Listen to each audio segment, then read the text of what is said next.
Bismillahir Rahmanir Rahim. We begin with Allah's blessed name.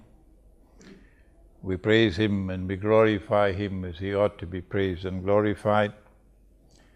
And we pray for peace and for blessings on all His noble messengers, and in particular on the last of them all, the Blessed Prophet Muhammad sallallahu alaihi wasallam. Brother Chairman, Brother Sean Daly,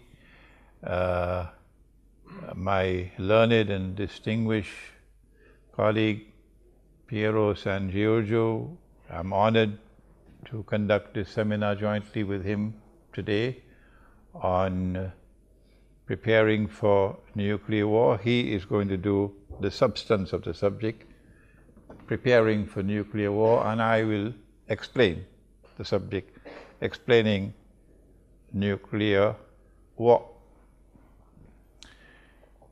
I once asked my teacher, Maulana Fadlur Rahman Ansari rahimahullah, that the Quran says that it has come for those who have fear of God in their hearts. That's how it starts. So I said, what about the rest? So he pointed up to the sky and he said, look at the stars above. For most people, they're just beautiful up there. That's all. Beauty. Twinkling stars.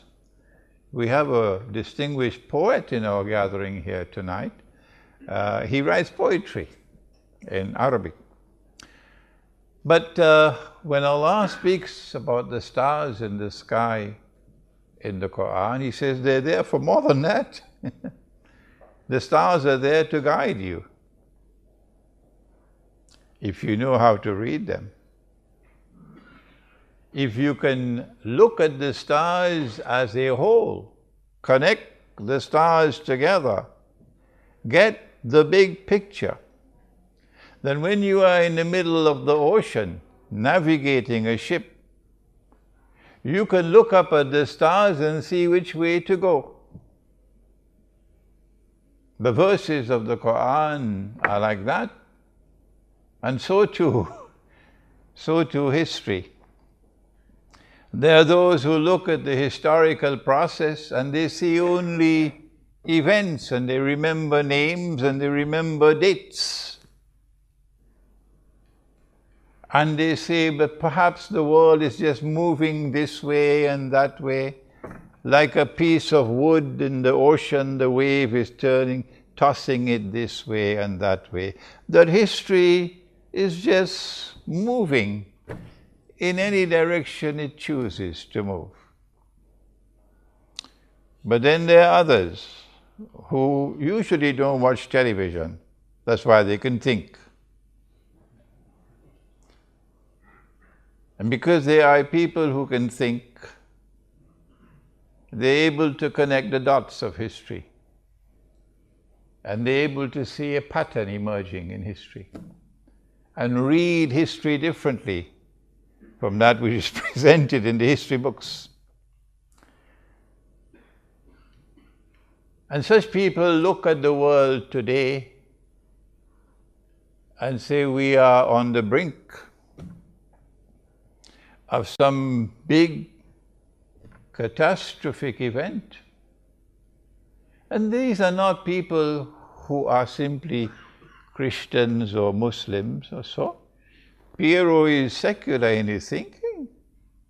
Piero wrote to me a few years ago and said, I don't understand it. How come? You from religion and I from the secular world, and we came to some conclusions. So that Allah gives His light to whomsoever He chooses. And with that light you can read and connect the dots of history and understand where we are and anticipate what's coming. It's like dry wood and you just need a match. That's what it is now in northern Syria.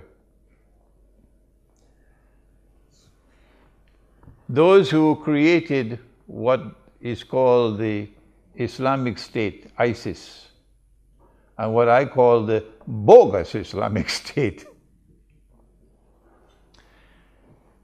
Are now in a quandary because they created this after great planning, and they had a great design, and they're pursuing momentous aims and objectives with this ISIS.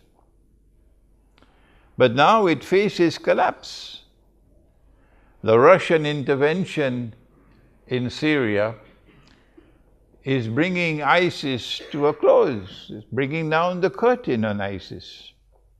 And they can't allow that to happen.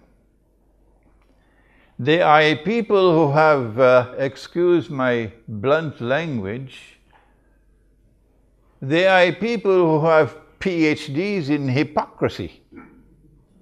They tell monumental lies and then put on their best suits and go to church on a Sunday morning.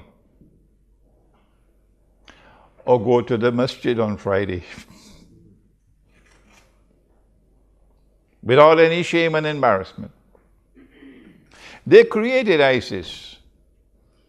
And now they want us to believe that they are bombing ISIS.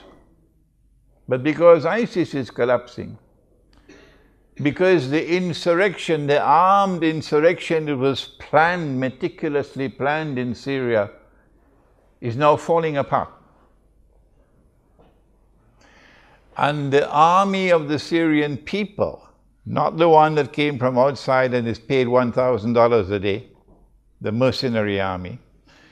The army of the Syrian people, whether it is Christian or whether it is Muslim or whatever it is, the army of the Syrian people is now winning the war. That's why we now have arrived at a flashpoint. We begin our presentation today in explaining nuclear war by advising that we look to two cities in particular, Aleppo in northern Syria and Mosul in northern Iraq. They cannot allow either of these two cities to fall. No. So that we are now faced with the possibility, maybe another few days, maybe another few weeks, and we know whether my talk has substance in it, that NATO's very important member called Turkey, led by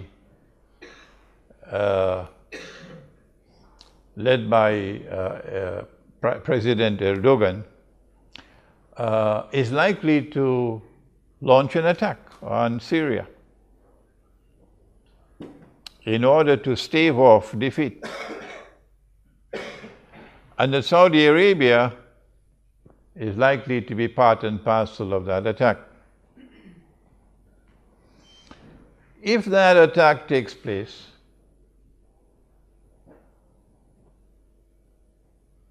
will it take place with the consent and blessings of NATO?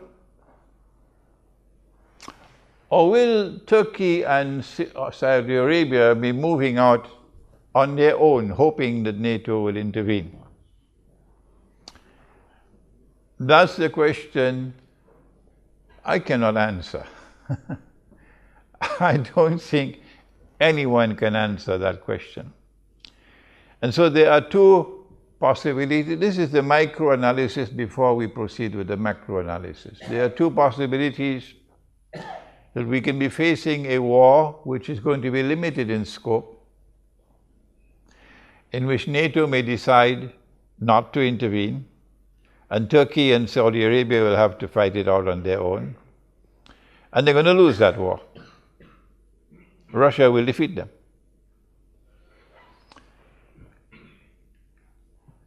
If such a scenario, and now I have to choose my words with particular care,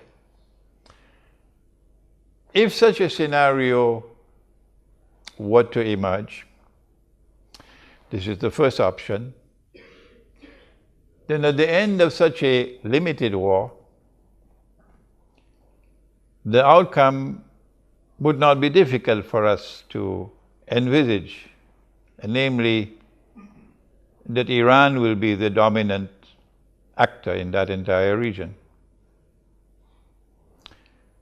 That the Saudi royal family would have to exit from the stage of history. And that most likely ISIS will find a home in Saudi Arabia, in Mecca and Medina. But ISIS is a particularly venomous snake. And it seems to have been created with a particularly major objective of inciting and fomenting Shia-Sunni civil war in the world of Islam. And so an ISIS taking control of Arabia will be the bait, which I hope and I pray that Iran does not bite.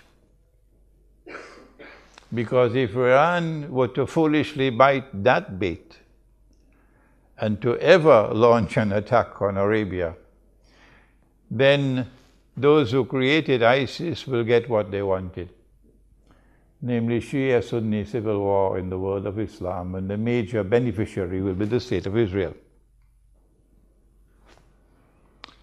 I will myself use my voice as powerfully as I can to condemn Iran if Iran were to ever make such a stupid mistake as to launch an attack on Arabia. The second possibility, and we must move quickly now, is that if Turkey launches an attack on Syria, as we expect soon, then NATO would intervene. Because Turkey is a NATO member state and there are legal obligations if a NATO member state is at war. And if NATO intervenes, well, then we're going to have the world war.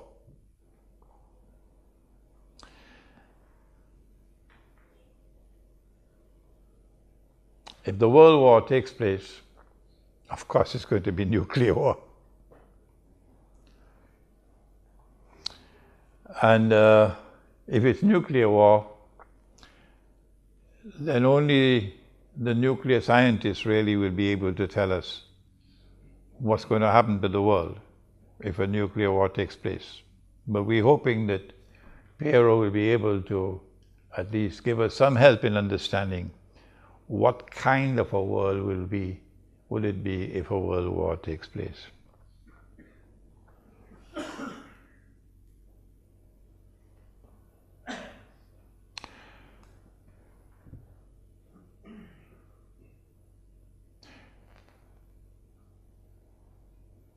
And now for Islamic eschatology and what it has to say concerning world war. We are familiar with what the Prophet said. Allah's blessings be upon him. It's just that we don't put it into context. Prophet Muhammad, Allah's blessings be upon him, said that the river Euphrates will one day uncover a mountain of gold. And people will fight for that gold. And 99 out of every 100 who fight for the gold would be killed. And each would say, I will be the one who will survive. But those who believe in the one God should not touch that gold. We have recognized this to be religious symbolism. And last August in our seminar right here in Geneva, we offered an interpretation that the mountain of gold is not to be understood as a metal, mountain of metal. There are those, of course, who insist on a literal understanding, and hence they're waiting for the mountain of the metal to come out from underneath the river. But we say no, it is religious symbolism. And in 1974, an ocean of oil underneath the river began to function as a mountain of gold. An ocean of oil underneath the river, Euphrates, began to function as a mountain of gold. When? How? When Henry Kissinger got King Faisal to agree to this amazing request that oil should be sold. What an arrogant request. What an arrogant request. That oil should be sold for only US dollars. And they say, we are the people who have given you the free market. Really? Is this a free market? Have you no shame? Have you no shame? Is this a free market? That if I want to buy oil with gold, I cannot buy it, even with gold. I can't buy it with anything else other than US dollars. When Faisal agreed to that, and then he got the other Arab oil producing countries to agree, and then OPEC came into being as the greatest achievement of the Zionist movement. And OPEC also instituted this. Then something came into being called the petrodollar.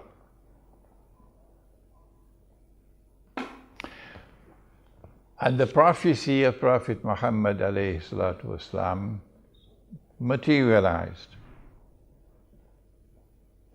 But he said they're going to fight over that mountain of gold. Watch it, what the Prophet said. That fight is coming into being now. That fight is about to take place because of BRICS.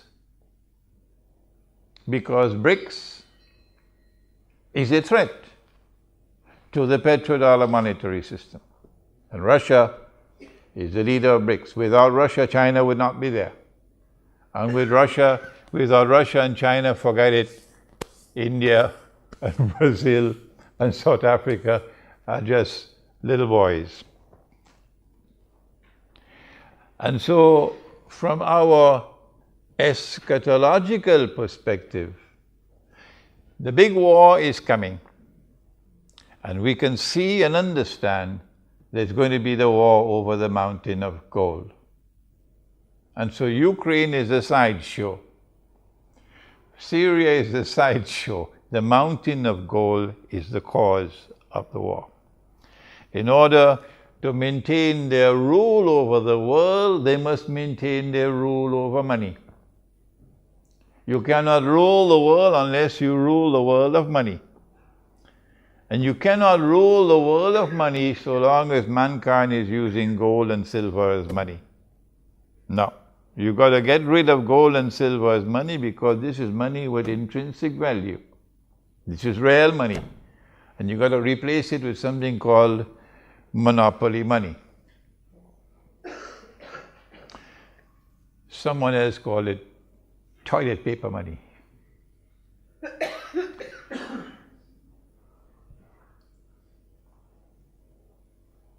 One of the reasons why they want to rule the world of money and hence rule the world, is because of a messianic interpretation of history. Christianity, Judaism and Islam all say the same thing, that the historical process is going to end with the Messiah. And the Messiah will rule the world from Jerusalem. But before the Messiah rules the world from Jerusalem, there is one who will seek to impersonate the Messiah. He's known as the Antichrist. In Islam, he's known as Dajjal. I'm writing a book on Dajjal now, but some of you don't want me to finish this book. So many emails.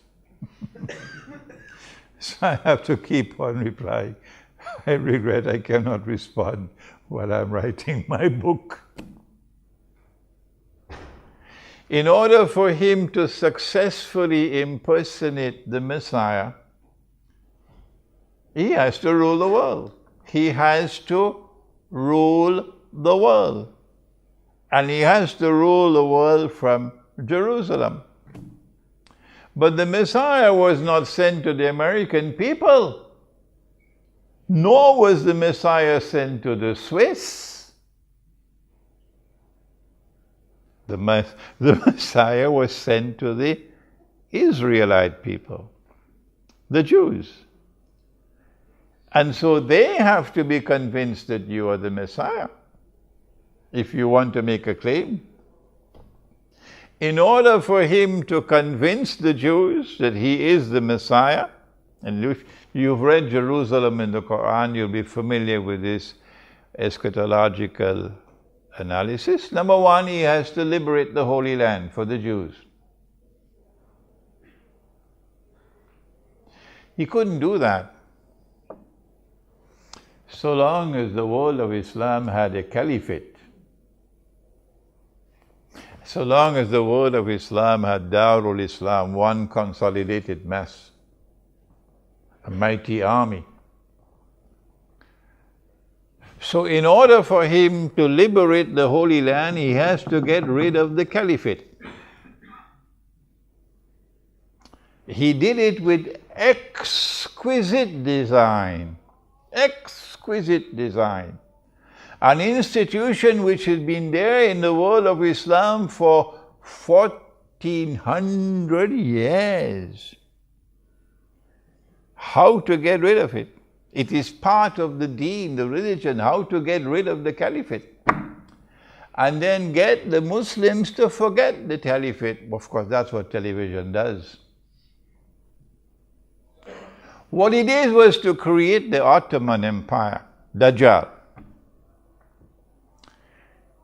If you are a supporter of the Ottoman Empire and you cannot as yet read history, I suggest you go back and study your book. The Ottoman Empire was then empowered with a power that could not be matched by its enemies. No. Where did it get that power from? And then the Ottoman Empire expanded until it took Arabia and took Mecca and Medina and then claimed the caliphate and carried it to the capital city of the Orthodox Christian world. There are many things that are strange that occurred in history. This one beats them all.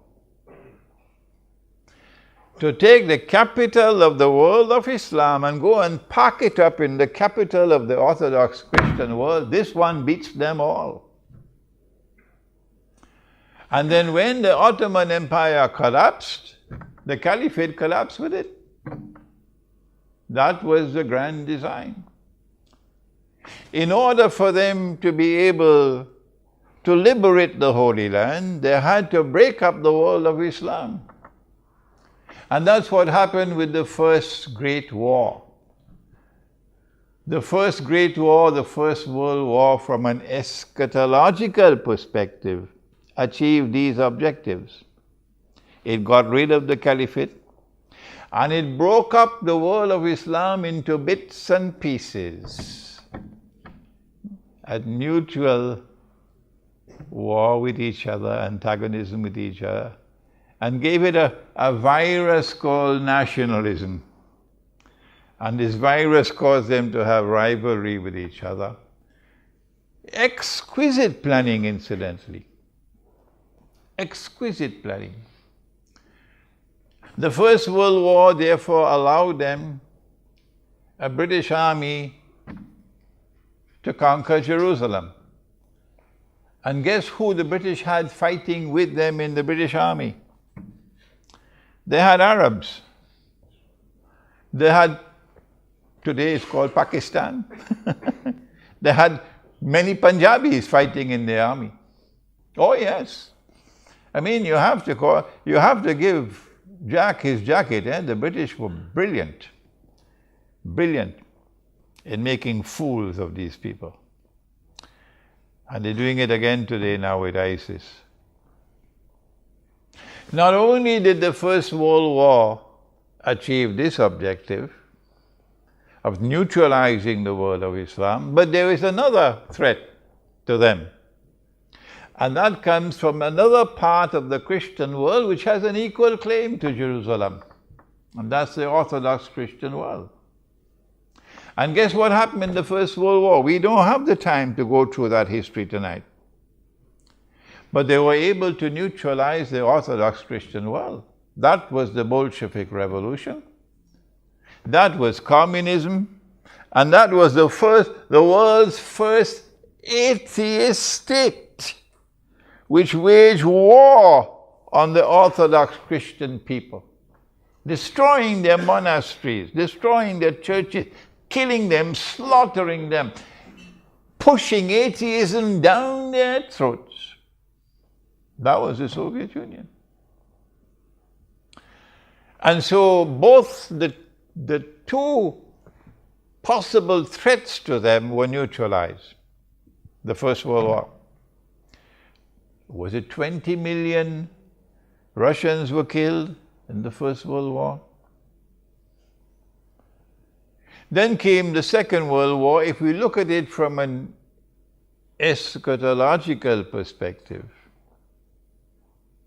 Britain now has control over the Holy Land. Britain is the mandate power. And while pretending to keep the European Jews out, Britain is allowing them in. Before Israel could be born in 1948, you had to have a Second World War. So the First World War had to come to an end in such a way that there's unfinished business. And so they imposed humiliating conditions on Germany in the Treaty of Versailles, I believe it was. And so they sowed the seeds for Germany to want revenge, for a Hitler to emerge eventually, because the German people felt very, very, very much hurt over the unjust way they were being treated. When the Second World War took place, the objective of the Second World War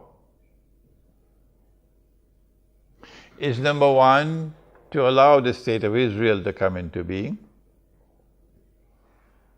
But before the State of Israel comes into being, you must have a United Nations organization and a Security Council for world government to protect Israel. World government to protect that baby who's about to be born. You need the International Monetary Fund for the financial slavery that we now have. So they had all of these things put in place at the end of the Second World War. The Second World War was also fought in order to open the door for millions of European Jews in the Soviet Union and other parts of Eastern Europe to migrate to the Holy Land, to Israel. But when people are comfortable where they are living, how do you get them to leave? How do you get the French Jews to leave France and go back to Israel? They don't want to go to Israel. The Jews who are living in France today, they don't want to go. So how do you get the Jews to leave France and go back to Israel? You've got to do something. I ask those who are Jews to think. If you're a Jew, I ask you to think.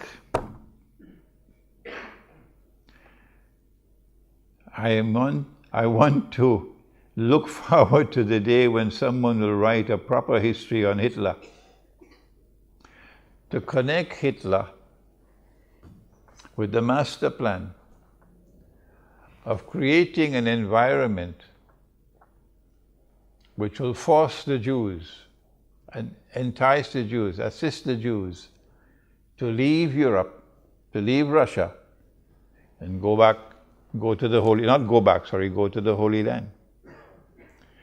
And then you need a government in charge, in control, and that's what they had in the Soviet Union. The Bolshevik Revolution did not take place without their involvement in it. It was Russian Jews who gave us the Bolshevik Revolution. Wall Street had a lot to do with Bolshevik Revolution. This is history. And so the Soviet Union played a sinister role in facilitating the movement, a massive movement of Russian Jews in particular, to the Holy Land. The Second World War achieved its objective, its eschatological objectives. And now if a Third World War is to take place, well, what do they want from a Third World War? Answer: not only must the Antichrist liberate the Holy Land, he must do that. He must do more than that. He must cause the Jews to return to the Holy Land to reclaim it as their own. He's done that. He must cause a state of Israel to be restored in the Holy Land. He's done that already. But there's one thing left. And that is that state of Israel must become the ruling state in the world. So when they said, all that we want is to find a place for a people to live who do not have a home, that's all, they were telling a big lie. No, they wanted that a state of Israel should be created which will one day rule the world. That's what they wanted. Israel cannot rule the world without another big war. This is our eschatological analysis of the purpose of the coming world war. The immediate objective is to try to preserve the petrodollar monetary system. The Prophet ﷺ did not tell us it's going to survive. He says 99 out of every 100 will be killed in that war. So it doesn't seem as though the petrodollar monetary system is going to survive. Well, then what kind of monetary system will emerge in the wake of a great war? Answer: don't ask me how it will take place, because I don't know. I don't know what a post-nuclear world is going to look like.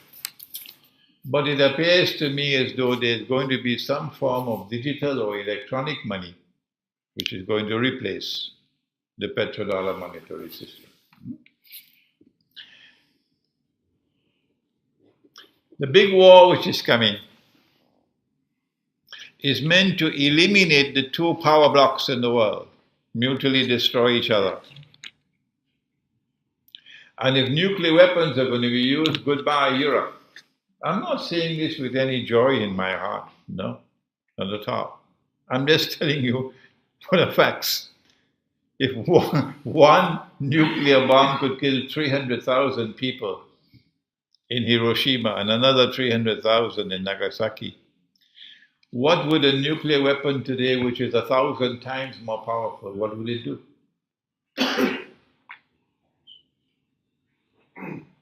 Goodbye to Europe. Goodbye to North America. People can't live in these countries anymore. Well then, a post-nuclear world appears to me,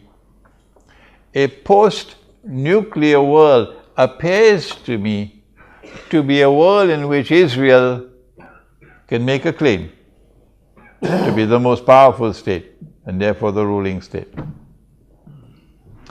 And so the Third World War would be the war which will witness the passage from Pax Americana to Pax Judaica. Before I end, there's one more thing that the Third World War can achieve.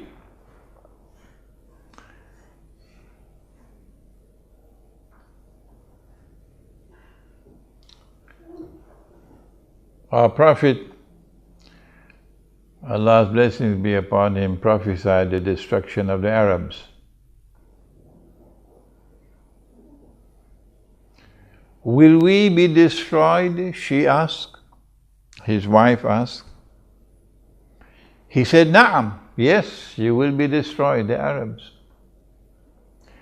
When will we be destroyed? إِذَا كَثُرَ الْخَبَثِ, when khabath prevails, when rubbish takes over.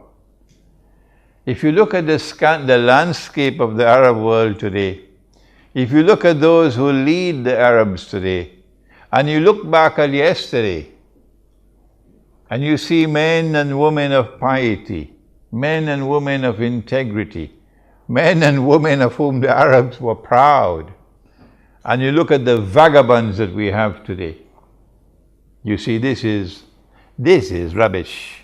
This is rubbish.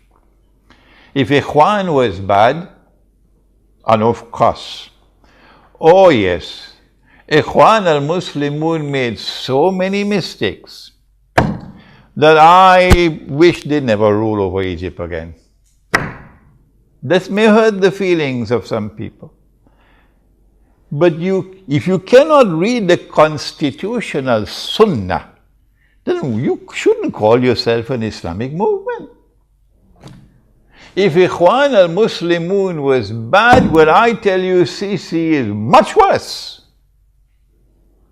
That may hurt the feelings of some of the supporters of the Egyptian government.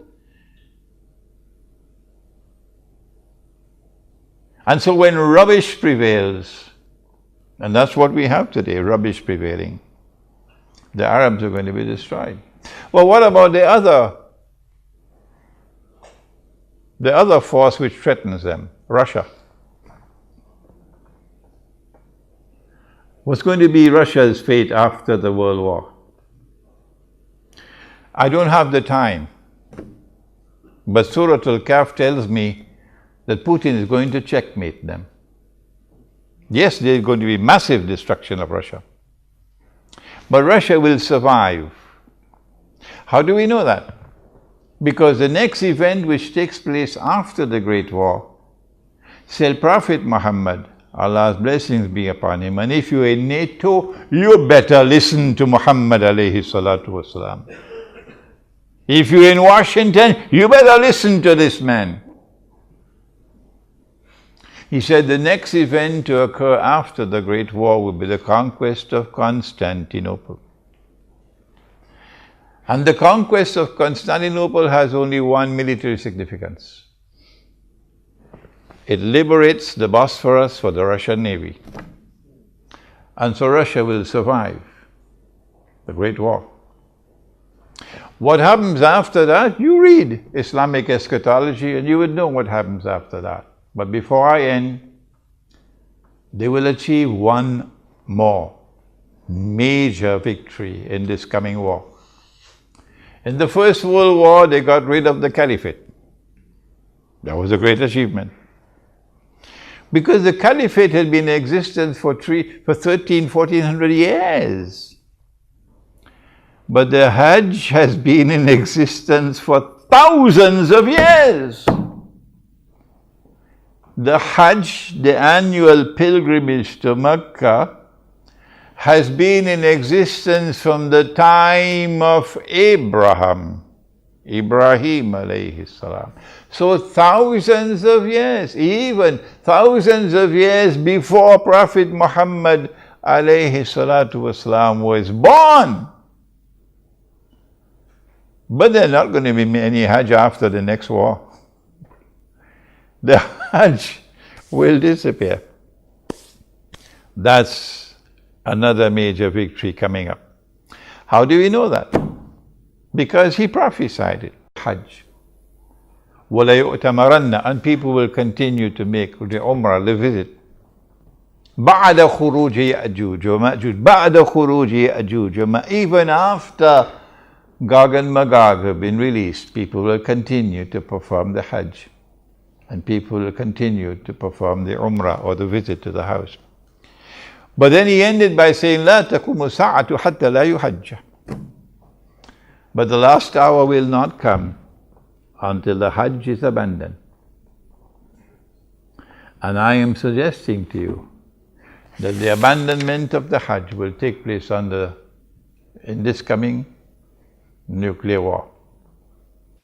I hope and pray that this brief introduction to an Islamic eschatological analysis of world wars would provoke the scholars in our midst, because I'm now 74 years of age. We haven't shown here a graduate of international relations. I hope that it'll provoke you, our budding scholars, to conduct the research and to produce a work on an Islamic eschatological explanation of world wars. Thank you. Wassalamu alaikum wa rahmatullah.